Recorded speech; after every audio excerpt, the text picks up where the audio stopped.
Ya estamos aquí en la mesa con Emilio Álvarez y Casa de Somos México. ¿Cómo estás, Emilio? Buena semana, buenos días, buen lunes. Gracias. Rubén Moreira del PRI. ¿Cómo estás, Rubén? Muy bien, muchas gracias. Que toda la semana pasada hablamos casi, ¿no? Diario. Sí. Israel Zamora de Morena. Mira. ¿Cómo estás, Azucena? Muy bien. No le digas senador, No. Ya lo defendemos porque nomás no lo quieren y es el mejor vocero de Morena, hombre. ¿Qué haremos? Estamos contentos con el trabajo. Yo sé que estás contento y se te nota que estás contento, que eres congruente, que eres una buena persona, pero ¿a dónde te gustaría ir? Así como futureando. Ya lo pasamos de Israel, de Haití, ahora puede estar en, no sé, algo europeo. ¿Cuál es tu sueño político? A ver. No, bueno, todos tenemos aspiraciones políticas, evidentemente en eso, por eso estamos aquí, pero en el movimiento ¿cuál te gustaría que fuera tu siguiente paso? Bueno, tenemos, por supuesto, siempre ocupar un espacio para contribuir a nuestro país, al fortalecimiento, a mejorar la calidad de vida de las personas, siempre es bueno. Entonces, estamos en la trinchera, en donde nos tenga la vida, ahí vamos a dar nuestra batalla. Presidente del PRI. No, quiero ser diputado. Digo, soy diputado, soy diputado. ¿Quieres ser? No te avientas, bueno. A ver, el Plan Michoacán. Ya escuchamos ahorita al diputado Tafoya, escuché a Goyo, el padre Goyo, respecto a este tema. ¿Y qué dicen? Bueno, pues la desconfianza, ¿no? Han pasado muchos planes para tratar de rescatar a Michoacán, todos han fracasado. ¿Qué sería ahora diferente? Emilio, ¿cómo viste lo que se presentó ayer? Mira, la primera es de dónde y por qué viene. Uh-huh. Ojalá no hubiera una pedagogía del control de daños.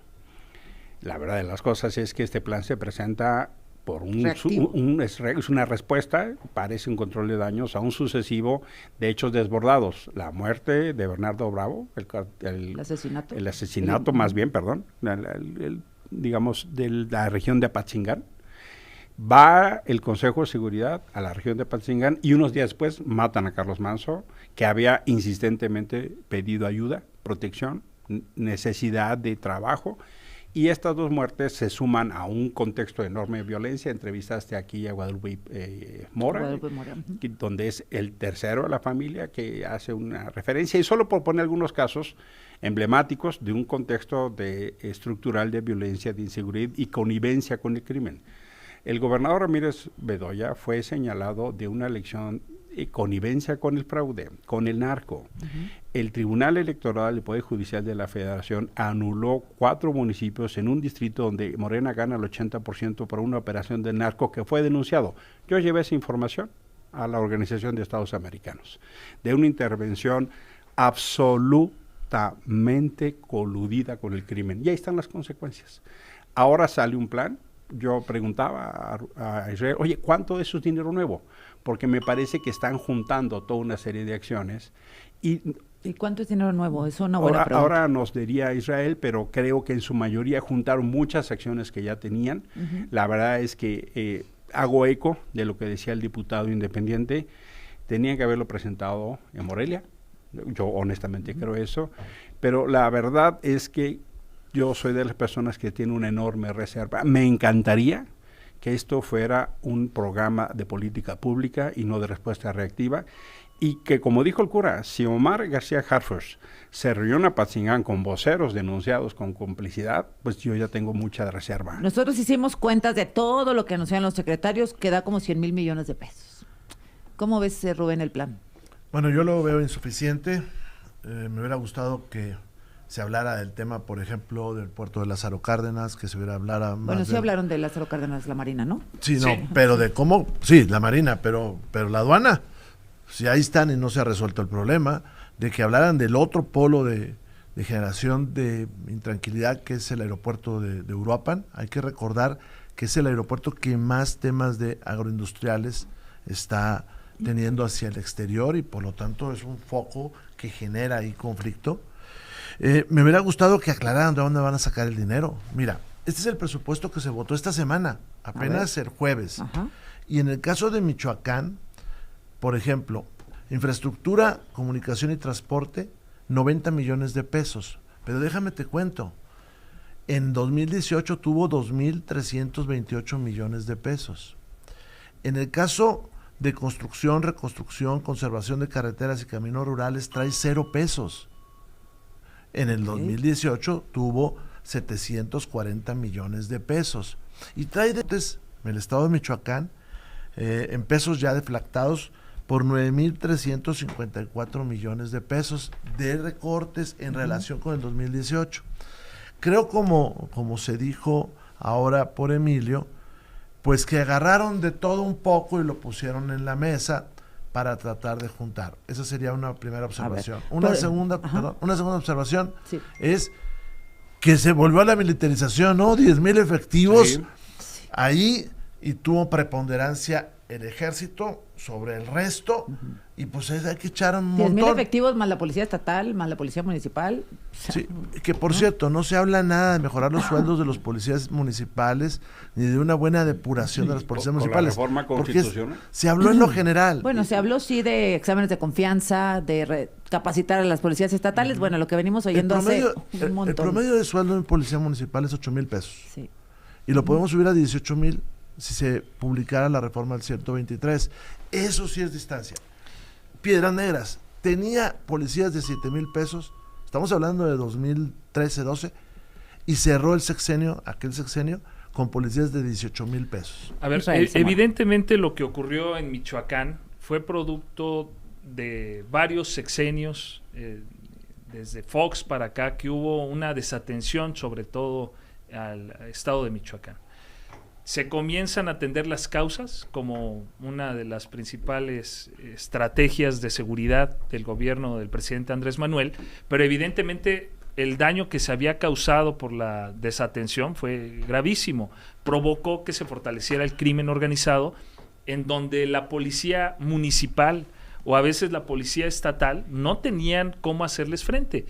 Ahora, con esto que se anunció ayer, es muy importante decir que sucede a una semana apenas, pero con un plan que no es improvisado, en donde vimos prácticamente ayer a todos los secretarios que integran el gabinete, incluso algunos del gabinete ampliado del gobierno federal, dando soluciones concretas, más allá de las críticas que a veces provienen de la oposición, en donde no hacen una sola propuesta concreta de cómo atender el problema.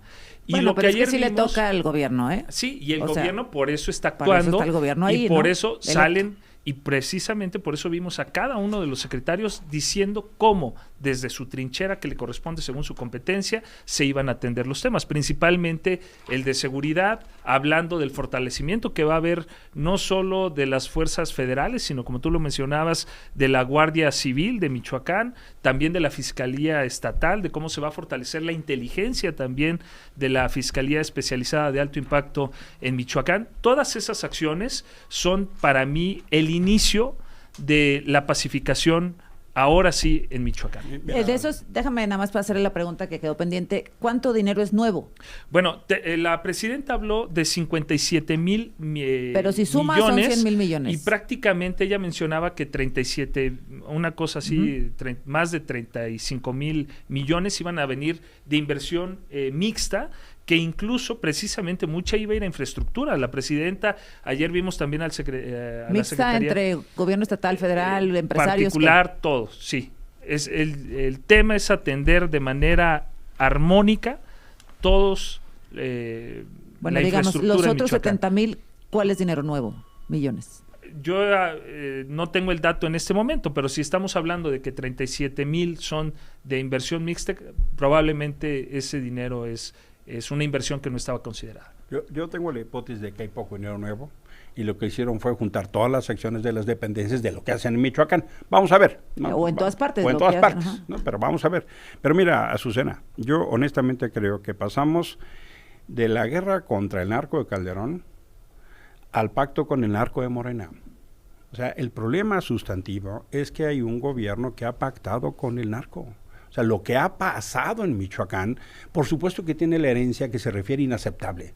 Y por eso Morena ganó, porque había una crisis de ¿No pactaba el PRI con el narco? Pero los niveles de dejar hacer con abrazos y no balazos, tuvo una dimensión de meter al narco a controlar el territorio. Es decir, una cosa es que hubiera un conflicto y una guerra que tuvo unas consecuencias tremendas en violaciones a los derechos humanos, a que abrazos y no balazos de López Obrador metieran al narco hasta la cocina. Es decir, ahora el narco no solo hace pactos, sino designa gobernantes. No, el gobierna, caso hasta gobierna. Hasta gobierna. El caso de Michoacán es así. O sea, por eso Carlos Manso decía, y por eso Grecia, Quiroz, y por eso dicen, el gobierno no solo fue omiso, fue cómplice.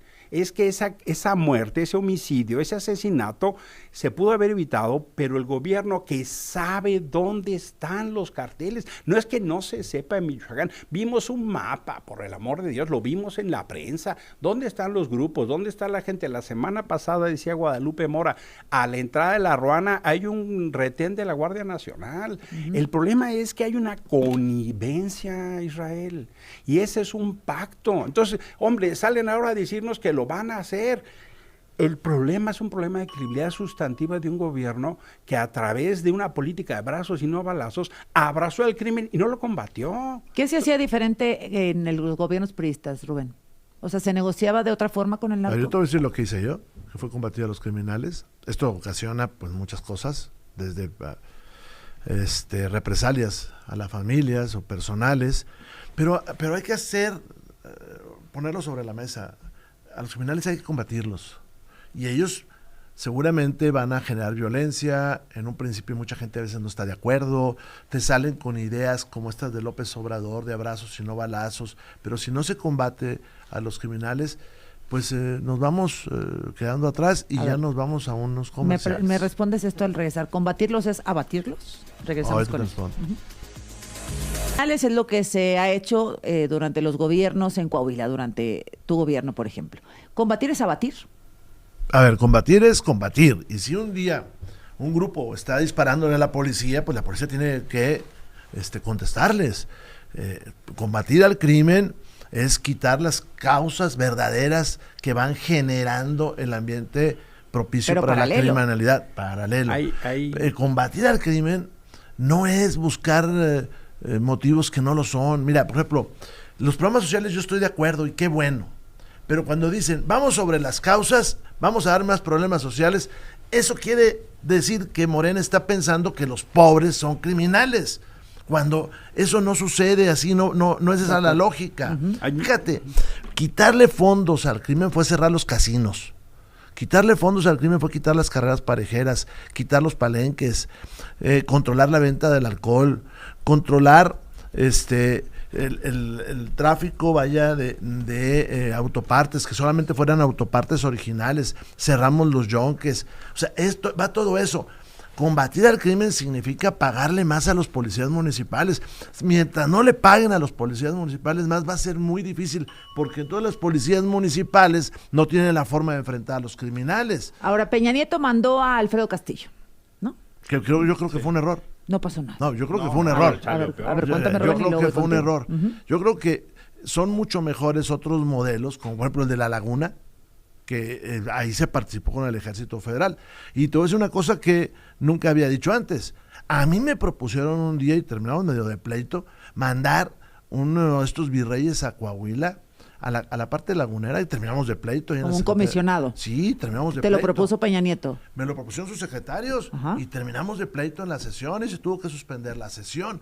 Porque si los gobernadores no combaten al crimen, que es el problema de Ramírez Bedoya, pues no van a llegar nunca a un buen término las cosas. Pues llega el ejército, hace su trabajo, se va el ejército y regresan las cosas como estaban. Así es. Mira, yo ubico un conjunto de delitos que pasa en Michoacán. Por ejemplo, el tema de las extorsiones. No me digan que no saben cómo son las extorsiones.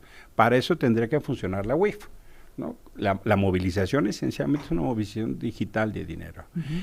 Hay un principio de Naciones Unidas que se llama el protocolo de los funcionarios encargados de hacer cumplir la ley. Ese protocolo se utilizó como base para la ley de uso de la fuerza. Y lo que se genera como condición es que quienes tienen que hacer cumplir la ley tienen condiciones para intervenir. Y la situación más crítica es cuando está en riesgo la vida de la población. Y ahí, por supuesto, que tienen que hacer uso de la fuerza, y si es preciso abatir a una persona que está arriesgando la vida de la población, es obligación de los funcionarios encargados de hacer cumplir la ley de hacerlo. Miedo, ¿no? Tienen mucho miedo, porque es que no se les ha capacitado en el uso de la fuerza. Hay un principio básico, que es el monopolio del uso de la fuerza por el Estado. En Michoacán eso no existe, como muchas partes de este país. Los narcos presumen las armas, salen con videos, maltrataron al ejército, maltratan a las policías, y la respuesta que ha dado Morena ha sido debilitar estructural y sistemáticamente a los cuerpos de seguridad estatales y municipales. No solo les quitó todos los recursos, sino con la intervención de la Guardia Nacional ha generado una disfuncionalidad del modelo de seguridad. ¿En este presupuesto sí hay más presupuesto para las policías estatales? No, disminuyó el presupuesto para seguridad y aumentó el del ejército. Entonces, ¿cuál es la lógica? Eso no va a funcionar. No, eso no es verdad. Es preciso, y voy a explicar. A ver, primero decir que en Morena no consideramos que las personas que no tienen recursos son los que son delincuentes. Entonces, ¿qué es atender las causas? Atender las causas es la desatención que generó el gobierno del PRI y del PAN, provocaba que no hubiera oportunidades para los jóvenes. Si tú eres un joven que vives en un municipio de Michoacán alejado, no había oportunidades, no había empleo. ¿Cómo iban a satisfacer sus necesidades? La única vía que el gobierno les dejaba era la oferta que les hacía el crimen organizado. Cuando llegan los programas sociales, que ahora son un derecho humano, se les dice, hay otra manera para satisfacer tus necesidades y que no tengas que recurrir a la única vía que había en esos municipios. No entender eso es precisamente orillar a pues todos, al contrario, verlos como delincuentes, hay que abatirlos, hay que combatirlos, lo mismo que está sucediendo. Bueno, no combatir a los jóvenes, sino a los grupos que agreden a los policías. A los grupos criminales sí hay que combatirlos. Estas, por supuesto que las políticas de Morena han generado mayores oportunidades. Ahí están los programas, ahí están las becas, que evidentemente han sacado a gente de la pobreza. Eso es importantísimo, esa es la clara señal de que han dado resultados.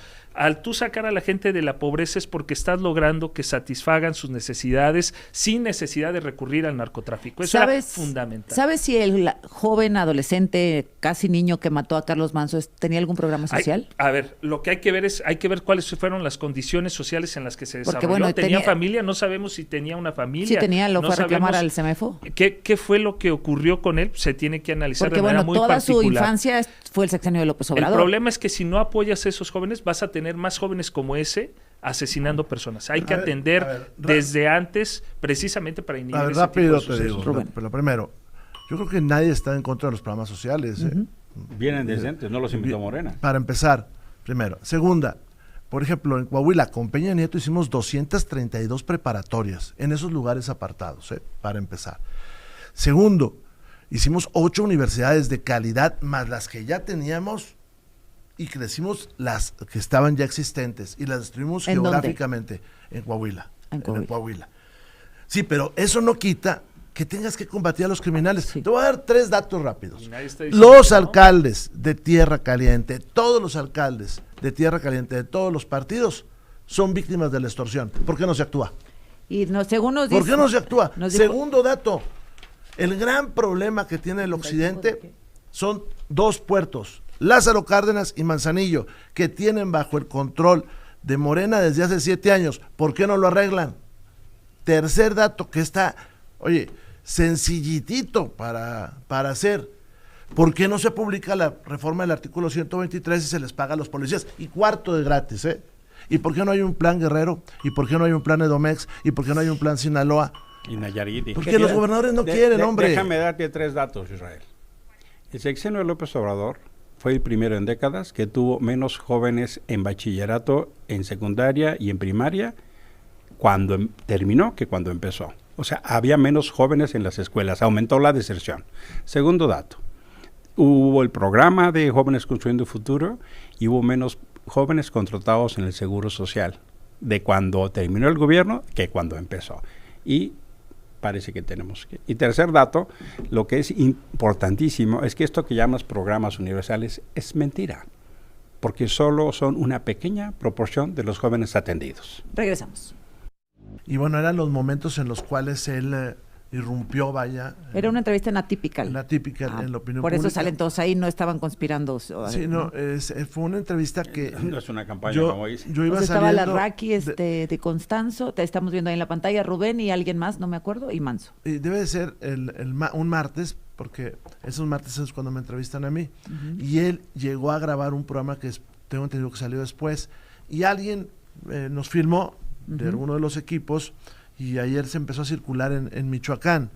Y pues le dije mi experiencia, es cuídate porque el crimen no tiene palabra, porque es falso eso de que si no me meto, si me meto, no. Ellos van a ser siempre irracionales y suprimir a las personas, van a matar a las personas. Y también ahí apunté, la verdadera respuesta sale cuando los gobernadores asumen la responsabilidad, porque tienen más fuerza que un municipio, pero no están tan lejos como el gobierno federal. El gran fracaso en el caso de Michoacán o de Guerrero es que los gobernadores no participan. Y para cerrar este tema, yo creo que es importante que sepamos pronto quién fue el autor responsable, el intelectual me refiero, sí, de la muerte de Carlos Manso. Y cuál fue el móvil. ¿Era porque estaba combatiendo al crimen? ¿Era porque querían enturbiar la situación política? ¿Era porque estaba creciendo como político? ¿Verdad? ¿Era porque hizo alguna cosa que para pues sí, que molestaba? Que molestó. Ajá. ¿Por qué se hizo? ¿Y a quién? ¿Que molestaba a quién? Y cuidar a los actores políticos de esa región, todo el país, ¿no? Pero de esa región, porque otro crimen sería el acabose. En Morena se ha combatido la impunidad y en este caso no va a haber impunidad. La respuesta a la pregunta que yo hice aquí al terminar la mesa de la semana pasada fue ¿quién se beneficia con la muerte de él? En torno a eso vamos a ver alguna que respuesta? no va a haber impunidad. Pues yo creo que el público lo va a comenzar a ver quiénes se han beneficiado o quiénes han intentado beneficiarse con la muerte de él. Yo eso lo dejaría al público, es muy pronto para saberlo, pero ya se empieza a ver quiénes pretenden beneficiarse con eso. Ahora, los gobiernos anteriores, Azucena, fueron los que provocaron la crisis de seguridad en Michoacán. Eso no fue por generación espontánea cuando llegó el presidente Andrés Manuel. Los vínculos del gobierno federal a través de García Luna, por ejemplo, en donde el presidente era de Michoacán y tenía a su secretario de seguridad involucrado sirviéndole al narcotráfico, por supuesto que generó estas condiciones que ahora Morena ha comenzado desde el gobierno del presidente Andrés Manuel a atacar. No atacar con más violencia, porque nosotros creemos que la violencia genera más violencia. Y sin embargo, ha habido mayores detenciones a generadores de violencia, como este plan de Michoacán. ¿Qué va a generar esto en las próximas semanas? Lo vamos a comenzar a ver resultados, como se ha visto en todo el país, para pacificarlo, en la detención de generadores de violencia, afectando las finanzas del crimen organizado, destruyendo sus laboratorios y sellando Michoacán, que esa es una estrategia regional que va a implementarse en este plan, muy importante porque hay que evitar también la fuga de ellos. Se va a pacificar Michoacán. ¿Cómo entró Genaro García Luna aquí, perdón? Pues la condición de inseguridad fue provocada en medida por lo que se abandonó. ¿Cómo puedes decir que se combatía? Déjame hacerte una nota, Israel. Había antes libre tránsito para el narcotráfico cuando gobernaba, por ejemplo, el PAN. Eso es real. Si tú tenías a tu secretario de seguridad involucrado, ¿cómo podías atender esa situación? Disociar a Omar García Harfuch de García Luna. En Michoacán, en eso que tanto te criticas, estaba tu secretario de seguridad. Entonces ten cuidado con las afirmaciones que haces porque estás escupiendo para arriba. Utilizando este argumento, porque la pregunta es que ¿cuándo se van a de que son gobierno? El gobierno se está haciendo cargo. Tienen 7 años.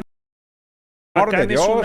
García Harfuch de García Luna. En Michoacán, en eso que tanto te criticas, estaba tu secretario de seguridad. Entonces ten cuidado con las afirmaciones que haces porque estás escupiendo para arriba. O sea, no puedes seguir utilizando este argumento porque la pregunta es que ¿cuándo se van a hacer cargo de que son el gobierno o sea, se está haciendo cargo. Tienen 7 años gobernando, por el amor de Dios. Asuman una responsabilidad. La administración de López Obrador, deja de decir choros. Los números, es el sexenio con más homicidios en la historia de este país.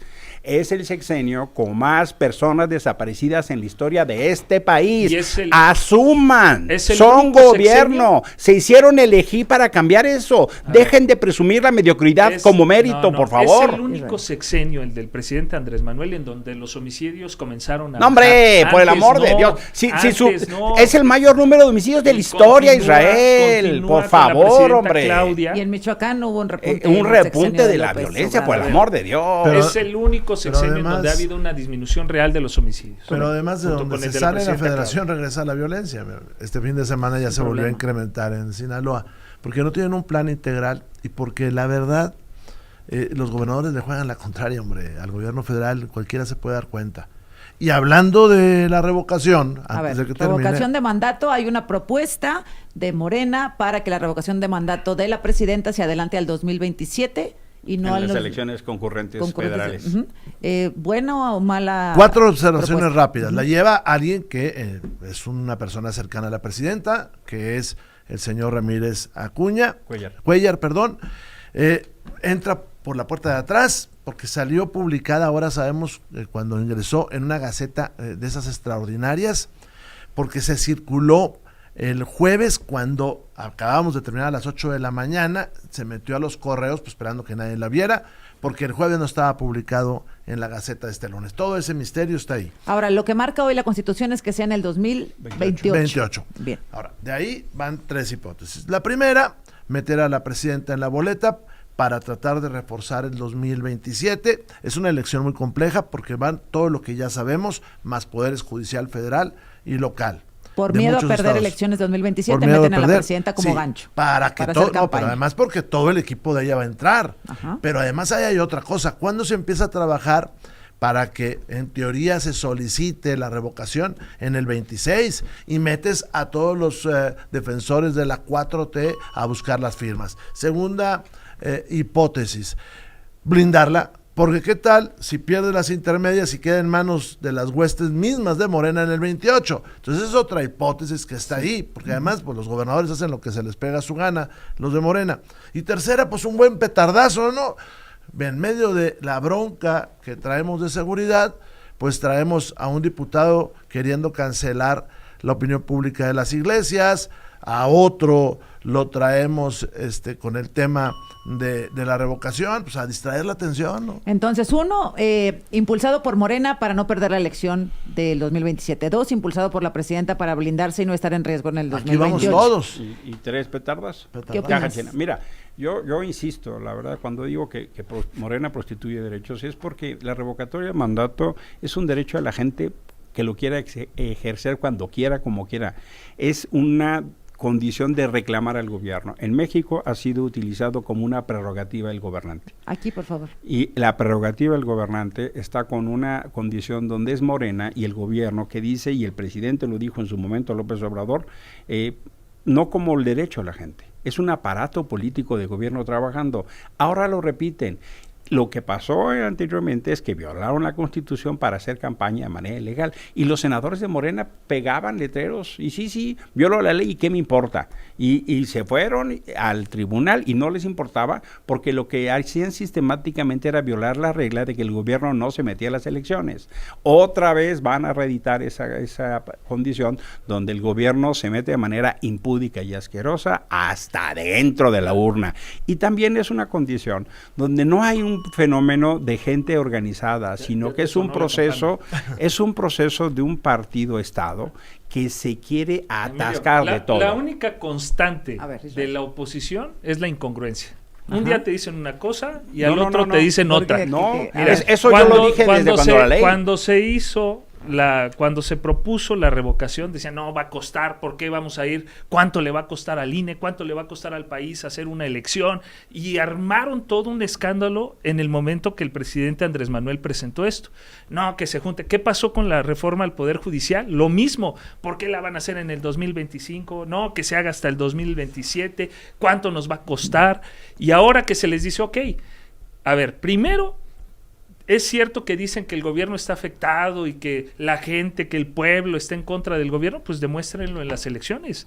Y ese día, porque también ¿qué pasó cuando salieron a votar o salimos a votar para decir que continuara el presidente Andrés Manuel? Dijeron, miren qué participación tan baja, nadie salió a votar, pues entonces ahora lo que se va a hacer es, ok, vamos todos a las urnas, votemos todo, sin generar mayores costos para el año 2028, juntémoslo todo en el 2027 y que sea una respuesta. El problema es que, como digo, la constante de la oposición es la incongruencia. En eso sí se las debo de conceder. Ahí sí han sido constantes desde el 2018 para acá. Muy incongruentes. Regresamos con la conclusión. Emilio. Mira, yo honestamente creo que lo que tenemos que entender es que Morena está instalado en un partido de Estado, que hace uso ilegal e ilegítimo de los recursos públicos en su beneficio, que tenemos gobernantes que no saben distinguir entre ser jefes de campaña y jefes de partido, no gobiernan para todos, gobiernan solo para quienes piensan como ellos y de hecho utilizan los recursos públicos en sus beneficios. La revocatoria del mandato opuesta al 27 no es otro ejemplo más que de una prostitución de derechos, se dijo en su momento, y las elecciones que han hecho han sido un verdadero fracaso. La elección judicial votó 1 de cada 10, si no es que menos. Y la elección de esa faramaya, farsante ejercicio de revocatoria del mandato, votaron 15 de cada 100. Si López Obrador hubiera tenido los 30 millones en el ejercicio pasado fraudulento, no hubieran buscado el plan B. Hubieran buscado modificar la Constitución para la reelección de López Obrador. El fracaso de eso fue de tal magnitud que no volvió a hablar de ese tema. Eso fue la ventaja de hacerle vacío a ese ejercicio, que López Obrador no se reeligiera. Rubén Moreira. A ver, para ese día, vamos a suponer que esto prospera, que sea en serio. Para este día tendríamos la elección de los diputados federales, más 17 gobernadores, más de 1,000 alcaldes, más diputados locales, más poder judicial, la mitad federal, más los poderes judiciales locales, unos la mitad y otros todos, como es el caso de Jalisco. Pero viene otra pregunta, y entonces también habría revocación para los gobernadores, porque ¿qué va a pasar con la señora Nale? ¿O qué va a pasar? Pues pero estas son legislaciones locales. Sí, pero pues ya todos en el montón, ya vale, pues ahí va, ¿no? Es un truco con estas dos hipótesis. Una es meterle mucho ruido a la elección del 2027, porque entrarían todos los funcionarios federales a esta danza y empezarla desde el 26. Y una más, otro truco más, es ese tratarse de blindar, que es otra posibilidad. Bueno, hay muchas hipótesis. Por ejemplo, hay una hipótesis de que asumiría su jefatura de campaña no revocatoria el mismo López Obrador. Sí. Pero además ese día, según el artículo a reformar, también sería la realización de las consultas populares.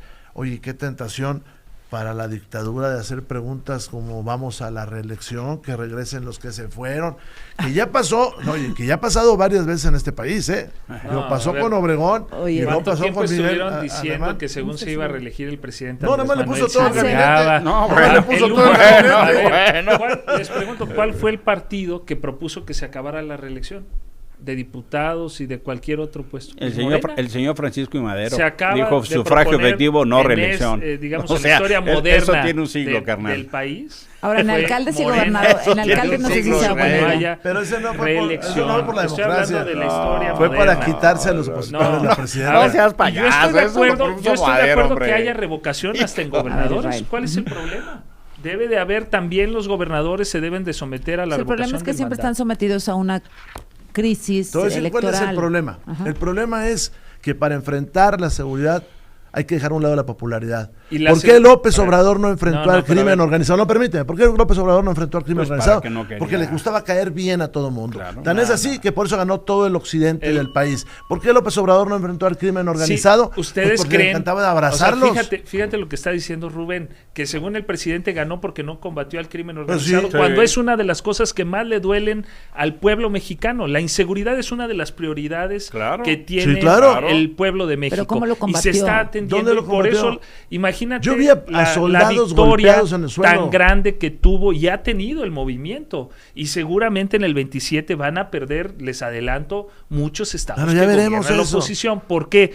Porque en la vida real ya veremos si votan por Veracruz. Personas han visto mejorada su calidad de vida y han visto también disminuida la inseguridad, aunque sea ahorita la narrativa, porque, a ver, la derecha tiene, o la oposición tiene una posición tan complicada de defender, porque ellos defienden los intereses de unos pocos. Falso. Están defendiendo los intereses de una élite que perdió el poder y quieren recuperarlo. Eso es impopular. No pueden ganarse al pueblo de México diciéndoles, oye, lo que defendemos es esto.